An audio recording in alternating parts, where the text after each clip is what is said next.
welcome to Sidetracked. We're your hosts. I'm Lina. I'm Madison. And welcome to a podcast where we just talk about anything as long as we possibly can. There's no script whatsoever. All of this is just completely ad-libbed. Yep. So, all right. Let's get sidetracked. So this is our first episode. It is entitled Love is in the Air. We are going to be talking about dating apps, the algorithms in which they function off of, flirting, and probably so many other things that are not related. Absolutely. You know, and this was a real vote. We actually had all 0 of you call in, and this was the result. So thank you so much for all of your participation. We really hope to see a fantastic turnout the next time we put our topics up for debate. So most popular dating apps such as Tinder, Bumble, I don't know about Hinge. But okay, yeah. They function off of what's called the ELO algorithm. Well, it's actually not an acronym. It's named after this person, but I like saying it as an acronym. So anyway, it was actually originally created to help rank chess players back in hundreds of years ago. The olden ages. Yeah, whenever chess was the fun pastime activity. Essentially what happens is, think of it as there's a scale from 0 to 1,000. 1,000 being the most desirable, attractive profiles. Not necessarily the people on them, but the profile itself and how it functions within the app. And 0 being like the worst. So the algorithm will show people that have like scores that are towards like 1,000 to more accounts, whereas the ones that have lower scores will be showed to people of similar low scores. And so you start at roughly like a 500 mark, like a midpoint, and then based off of how you do your first interactions in the app, you can either go up or you can go down. To increase your score, what you would do is when you match with people, you actually talk to them and have like decent conversations, because if you just match with people or you're just swiping and you never do anything, then the app's going to be like, this person is not serious, get them out of here. And you don't need to fear. There is ways to improve your score or make it worse if you wanted to do that for some reason. And the reason that we're bringing this up is I recently started going on dating apps, and I'm the type of person that likes to do ridiculous amounts of research on random things. So because I'm on a dating app, I was like, okay, well, I need to know exactly how it works, the science behind it, and how it functions. Because, yes. And this is my first time on apps like this, my first time like venturing into this type of social world. And since you guys don't know me, social stuff, oh boy, it's certainly an experience. And as somebody who treats dating apps like a slot machine at a casino, it was very interesting for me to get an idea of like how it actually works, because I'm also fairly new to dating apps, and I will just swipe on people until my hand starts to cramp. I really and truly don't know how to feel about it. I don't know. Thoughts, feelings, concerns, Mads? The thing that tends to freak me out is I enjoy talking to people. I enjoy talking in general, hence the podcast. I love talking about information and sharing stuff like that. But actually, the thought of actually seeing these people fills me with such a sense of dread. Snaps to that. You can't see, but I'm snapping like it's a slam poetry event. It's one thing to talk to somebody online, and then it's another thing to actually remember that like they're a real human being with emotions and feelings, and feelings that are aimed towards you, which is, to put it mildly, bone-crushingly terrifying, and keeps me up at night. Anyway, dear listeners... It's fine, we'll edit this out. We'll edit it out. No, because we were saying, like, this is starting to feel like a Catholic confession booth, in which, for me, I'm Christian, so, like, every single one of my sins, you guys are privy to. Hey, Mom! Yeah. You were saying? One time when I was 2, I stole a Winnie the Pooh keychain from I don't even know what store because I was 2 years old. And it made this noise. It's just some like loud, annoying noise. I think it's the Winnie the Pooh theme song. It's not annoying. I love the Winnie the Pooh theme. Well, it's annoying when it doesn't stop. My parents tried, I think they tried smashing it. They tried leaving it outside. It got to the point where they actually put it in water and froze it. And And then they took it out 2 months later and it was still going. This is an entirely true story, by the way. Did I tell you the story about Pikachu? No, The I don't Pikachu think so. figurine? Okay, so I had this Pikachu. It was like kind of it was one of those plushies that had like a battery pack inside of it, so it's like it was hard in the middle, Ooh. but it was a plush toy, so it's already like terrifying. And it's the little red spots on its face would light up. It had like little red that's cool. LEDs. And so I would go Pikachu whenever you like squeeze the battery thing or like turn. There was like a switch on the bottom of it, and you would like turn it on, and you would like squeeze it or something. And it was fun for about approximately 5 minutes. I was maybe 5 or 7, and I got it for Christmas. I did not know a single Pokemon. I just went, wow, it's yellow and it's mouse shaped. It's mine now. And so loved it, but then it would not shut up. And my parents literally locked it in the toy chest, and you could hear it. Our coffee table, by the way, listeners, opens up, so you can put stuff in it. So it's in the middle of our living room. And underneath the piles of extra blankets and pillows, you just hear, Pikachu! Pikachu! And it was all hours of the day. We had to take the batteries out. And it was still, I'm convinced it was haunted. It was the worst Christmas present I think I've ever gotten in my life. Yeah, I mean, I love Pokemon and Pikachu, but stuffed animals that have like hard boxes in them, I don't like because my siblings and I would throw them at each other and they hurt. Just when you get hit with the ones with like battery packs in them, that shit hurts. Plus, it's like it takes away the appeal of a stuffed animal because then it's like you don't want to hug a rock or a battery pack. You want to hug a stuffed animal. It's friend shaped. Rocks are pretty cool. Rocks are extremely cool, but I don't like them in my stuffed animals. Very true. Yes. My rocks and stuffed animals should stay separate on my bed. Exactly. Rocks in your bed? That was a joke. I know. I'm adding on to the joke. I'm adding layers to the joke. My sense of humor is just not. You don't laugh at the joke. You then add joke layers. It's like an onion, a joke onion. I love telling jokes that you don't have to laugh at. That's definitely my objective when I tell jokes. I don't want anybody to laugh. Why? That defeats the entire purpose of a joke. That was a joke. You can't see it, but I'm flipping them off. Anyway, listeners, as you can see, we're both incredibly wonderful romantic prospects. We're also hilarious. We're hilarious. You have to be able to deal with my shitty sense of humor. Bad jokes and portmanteaus. Or just random information. About literally anything. This is how my brain works. So back to the original topic, which was dating apps and dating in general. Because I'm new to dating, I'm also new to flirting with actual real people. Because I'm a big fan of fictional characters. But the great thing about fictional characters is like if you suck at flirting, they'll literally never know. Exactly. All those cheesy fanfics. My beloved. I go absolutely feral. You hit me with an italicized O? Yes. I go insane. I try to do that to the people I talk to on apps, but you can't italicize things on those apps. You can't? It's not that I'm aware of. It's honestly, it's pretty homophobic. I just do asterisks for emphasis. Oh, I do like O question mark? Oh, that too, yeah. But you can't hear the inflection in text, which sucks. Yes, you absolutely can. If somebody sent me O question mark, I would be like, they are smirking on the other side of their phone screen. I would need like the sheet music that shows like a gliss upwards. Oh, yeah, no, I immediately, someone goes, oh, and I'm like, you get your face over here. I want to punch your face with my face. Respectfully and consensually.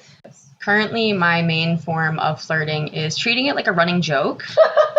Because humor is really the only thing I know how to do effectively. Because like I was that kid when I was like 10 years old or whatever. I would like memorize joke books and like I would watch a lot of comedy routines so that way I could learn to appeal to the masses. Oh my god! I had to learn how they work so I could hide amongst them. Like I used humor as like a survival mechanism because like I had nothing else going for me. So like have to be funny. Yep. Because if you can do nothing else, at least you can make people laugh, which sounds extremely sad, listeners. And I don't want you to feel pity for me because I know I'm hilarious, but, looks aren't everything. So that was listeners, that was a joke. What was I saying? Help me out. Dating apps. Oh my God. Right. Yes. So I treat dating apps like slot machines, and also like I'm in 1920s radio host. The one from Legend of Korra. Kind of like the one from Legend of Korra. If any of you have seen Legend of Korra, it's like that.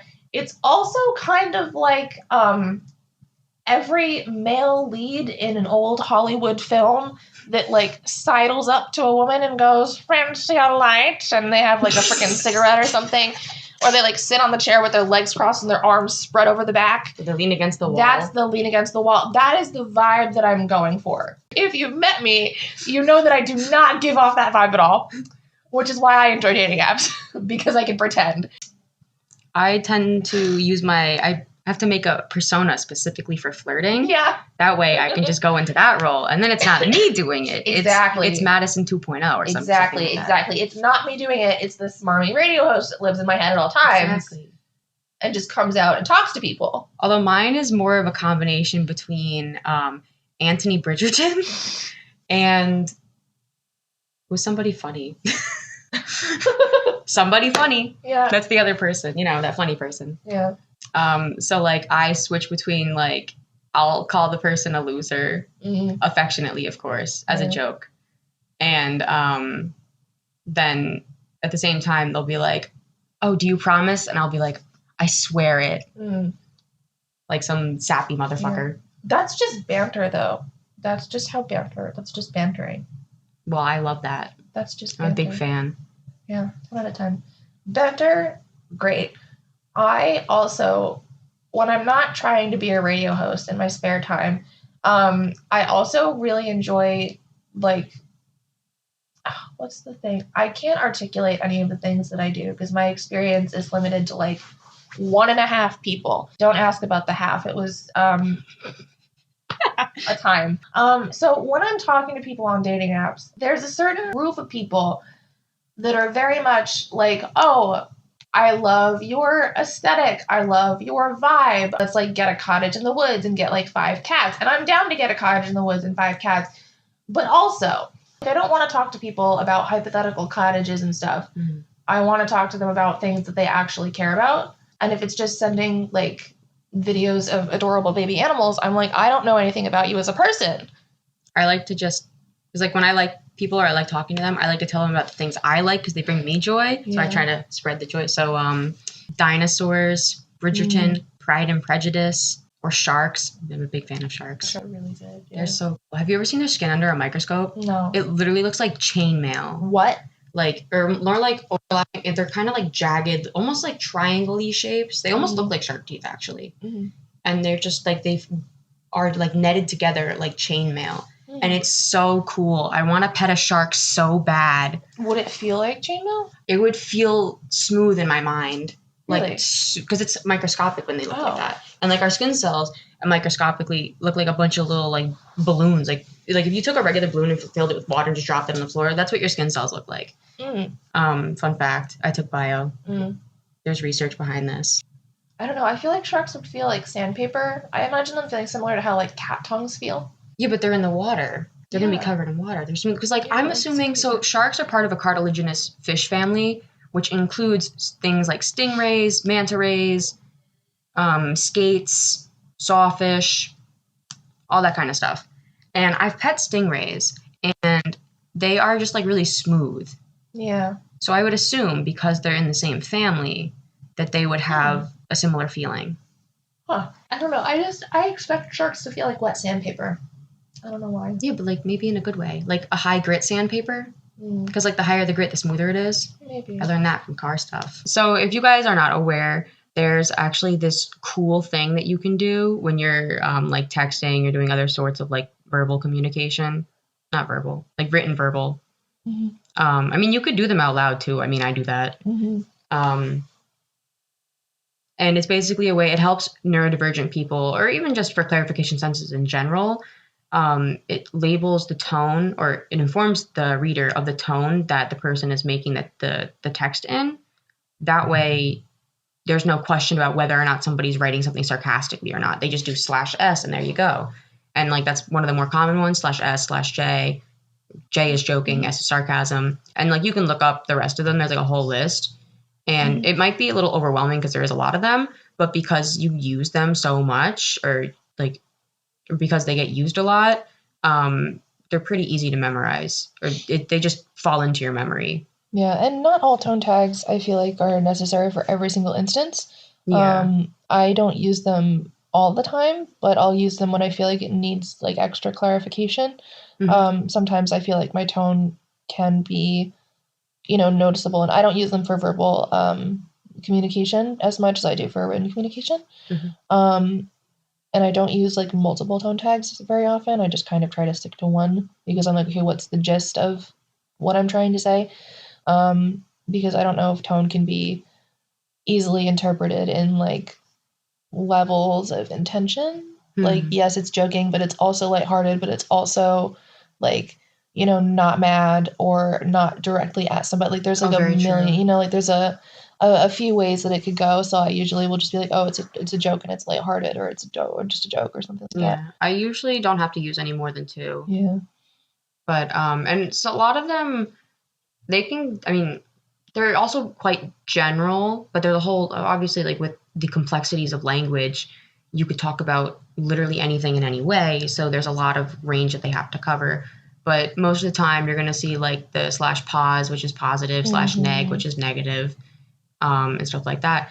And I mean, I personally tend to use them a lot because I have a difficult time distinguishing tone over text, because I take a particular text statement and I will interpret it all 372 ways that it can possibly be interpreted based on different backgrounds and different assumed knowledge, and then at the end of that, because there's 372 different sets of data, you end up with a normal distribution of data, which tells you pretty much nothing, because I don't know much about standard deviations.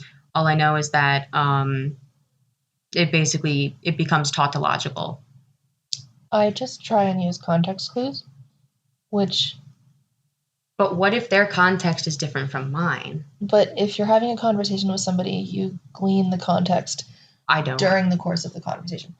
Like 90% of the time, I would say. And like, even if I don't understand the context or I misunderstand it, they'll be like, no, it was this. And I'll be like, okay, cool. Because there was somebody I literally stopped talking to because I have no idea if they were saying that they wanted to continue talking to me or they didn't. And because I didn't even know, I was like, all right, goodbye. Yeah. I'm like, because this person would just speak in a way that it was difficult for me to comprehend. And I feel like if I can't even understand you when we're first like just saying hello and like what we're into, then like, that's it, we're gone, goodbye. And something that I need to keep in mind is like feeling a connection with somebody isn't like instantaneous. So, because I was raised on like, ye olden romance media where it's like, everything is instantaneous and love at first sight is real, which for dating apps is like, it's not possible to know that right away. Yeah, I personally have experienced that more with friends. But even then, I mean, like Lina is my best friend. That's why we're having a podcast together. It took us a little while before we really were like, oh my God, we're both clowns. Yeah, my God. Because I remember I was first talking to you and I remember like sitting back and thinking to myself, we have nothing in common. Like literally, because the first time that we properly, because we met online, we met through a mutual friend. And so you were talking about Attack on Titan for like the whole time. And I was like, I have no idea what that is, but I'm going to pretend to be interested because I need something to talk to you about. No, and I genuinely started to get interested in it, but I remember being like, yeah, I have nothing in common with you. And then you said something about psychology and I went, oh. Nice. But yeah, it definitely did also take me a while. And even with like some of the people I've been talking with on the dating apps, the people that I'm like really into, I first just started talking to them like they're a regular person. I mean, what other kind of person would they be? Right, yeah. And then like after talking with them for a while, I'm like, oh, this person, oh, wow. And then I'm like, oh, okay, yes. And then I start becoming interested. The more I talk, the more connected I feel to them, which also makes sense with that release of oxytocin that's most likely going on. I mean, I can't exactly see inside my brain. My optic nerves do get in the way. But yeah, one of the things that helps me, I mean, most of these people don't use tone tags, but when they're really expressive in their language, I usually don't need it. I still do make some mistakes. Like I'll think certain things that are jokes are not jokes and take them seriously. Or I will take serious statements as jokes. Or I'll just not understand when they try to clarify something. And then I just don't say anything because I don't even know what to say. I don't even know what I don't know, essentially. Even though you don't vibe with people, like all the time. Sometimes like you learn something from every person that you talk to, which I really appreciate, because it's like I only talked to this one person for maybe a couple of weeks, but like I've literally implemented a new self-care habit because of them, which I really appreciate. Like I was having a really shitty time socially in the end of my last college semester. And so I was talking to them and they were like, yeah, like whenever I have a bad day, I just like make a cup of tea. And I was like, oh my God, you're a genius. Mm-hmm. And so now it's like when I have something going on, I'm like, all right, it's a tea day. We're writing it off. I'm putting on a sweater and I'm making some tea. And it actually helps. And it's like, even though it didn't work out, it's cool, you know? And that makes sense scientifically, because when you drink things, first of all, it stimulates the hypoglossal nerve, which can help to calm you down. And warm beverages like that stimulate the feeling that you get from contact with another human being, because human beings are hopefully warm. But it stimulates human contact. Well, it's just warm. That reminds me of something that my one friend told me in high school. We went out to get tea, and I immediately drank it and burned my entire mouth. Yeah, I always burn my mouth on any drink that's like remotely hot. So I just wait for all my stuff to get cold, because I enjoy being able to taste things. So if all my taste buds are burned, that's not great. I just do it anyway. I literally, you know this, I will eat pasta straight out of a boiling pot of water to say if it's done. I have no concern anymore. I couldn't do that. It's the little things in life. My entire esophagus would be burned. That's why you blow on the pasta first. Okay, but wind actually doesn't change the temperature of things. If you ever put a thermometer outside, it doesn't get any colder when the wind blows. Well, how come it works on my pasta then? I don't know. Maybe the increase so when you're like blowing on something, you're creating like an air current, and you'd be exposing the surface of the pasta to more air particles, which potentially could then do temperature transfer. When you blow, it's cold air, so cold air hit hot pasta, make cold. Or you could say it like that, yeah.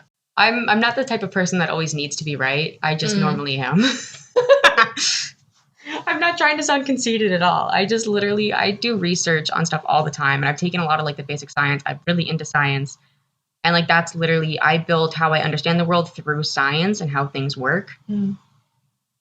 So like that's how I relate things to other things. Especially, that's why I took a lot of psychology classes in college, because I don't know how people do people stuff.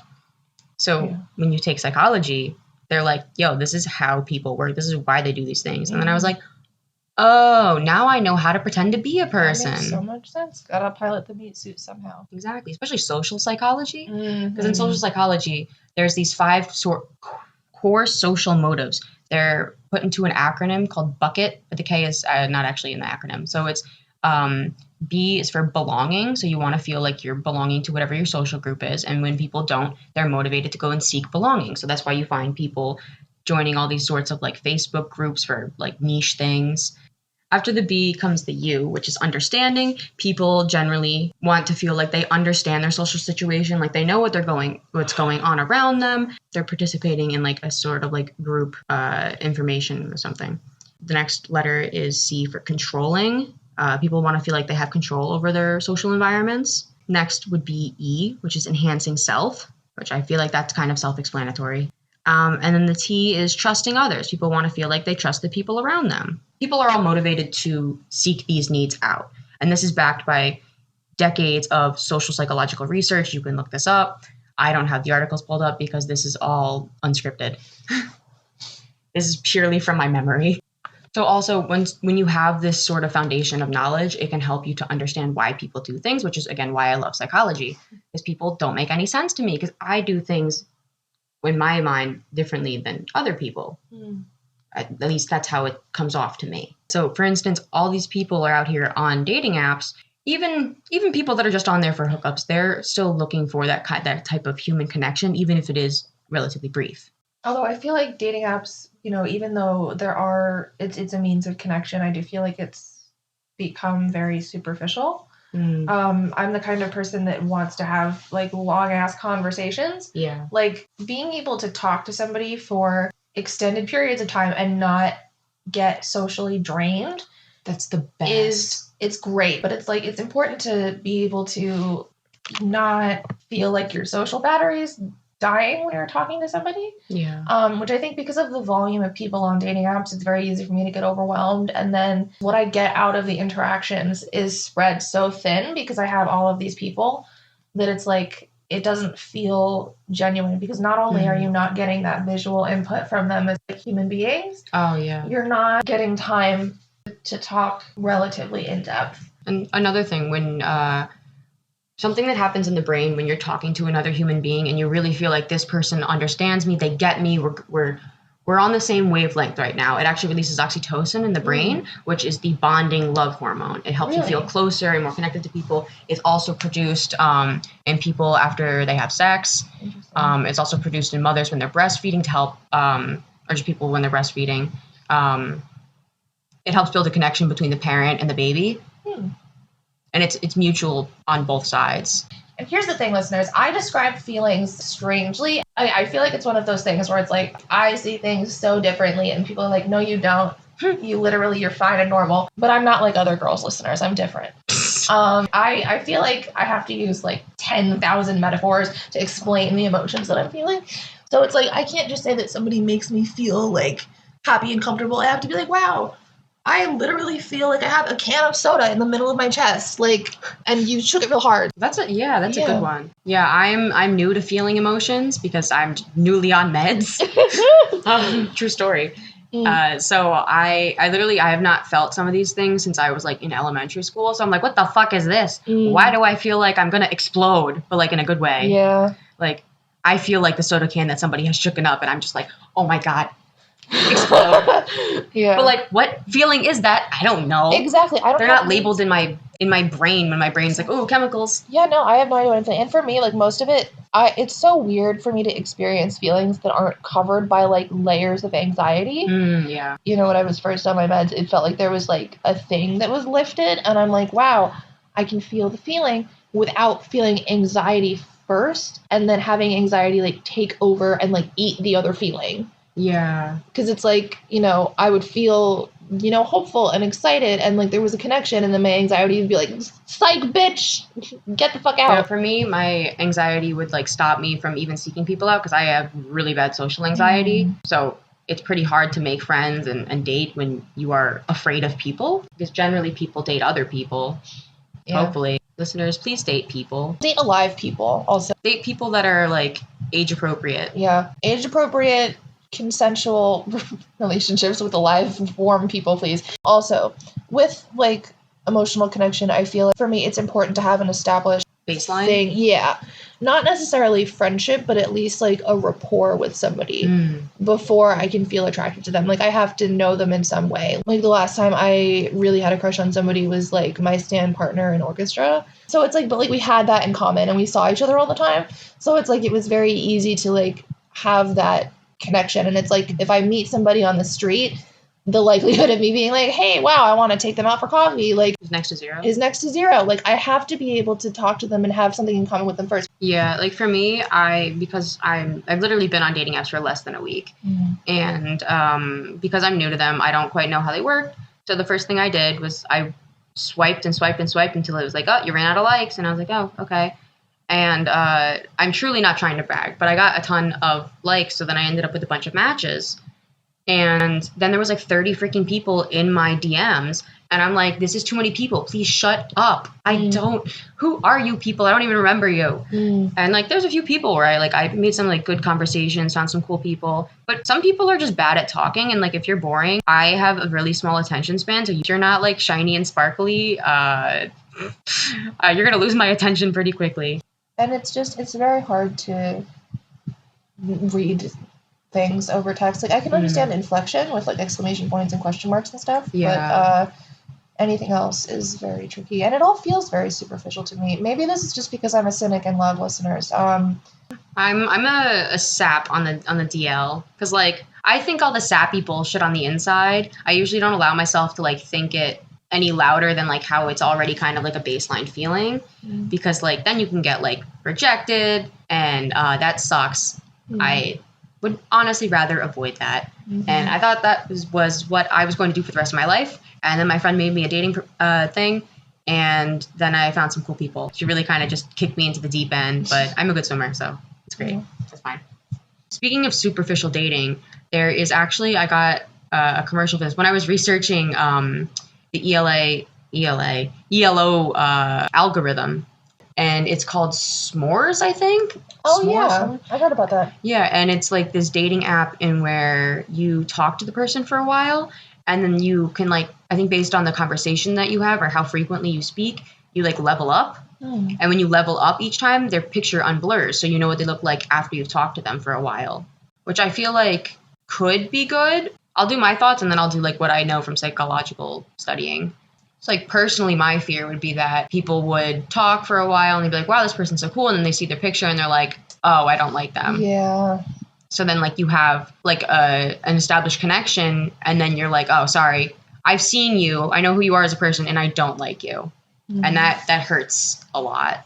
But psychologically speaking, there's actually this questionnaire that social psychologists made. It's like a set of 36 questions based on self-disclosure and, like, things like that establish connection, essentially. And they were testing to see what formula of things helps complete strangers feel more acquainted with people. So after this round of just like between 30 and 40 questions, I don't remember the exact amount, they had strangers come in, and then they left, like, pretty well acquainted with these people. And that study actually resulted in a few marriages. Yeah, they actually made a podcast about that. It's called 36 Questions. It's very good. Oh. It's one of my favorite podcasts, like, for that reason, because it's based around these two people who did end up getting married because of those questions. It's not a true story. It's fictional. Oh. But, yeah, they took the questions, and one of the people, the woman lied about it. Like, she made up a whole entire thing because she just didn't like her situation. And so after their, I guess, divorce, they come back together and retake the questions with her being honest. And it tells about, like, how their relationship unfolds and how that dynamic changes. And it's really interesting about, like, you know, how that can affect people. Yeah, that is really interesting. And also, if you guys are familiar with the game We're Not Really Strangers, that's, I believe, inspired by the 36 questions. Should we wrap it up? Yeah, let's wrap it up. This has been episode 1 of Sidetracked. Thank you for coming along on this journey with us. As always, this has been completely improvisational. We have no script. We're your hosts. I'm Lina. I'm Madison. And thanks for getting sidetracked with us.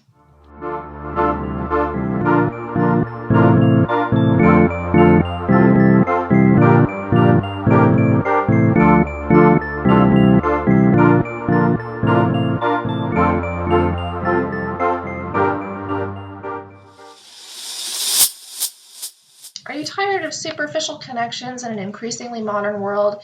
Try this one easy solution, going outside and touching grass. Although touching the grass might not help you interact with other people, it's probably more things that you've interacted with than you have earlier today. You get serotonin. You get maybe even possibly perspective, an outlook.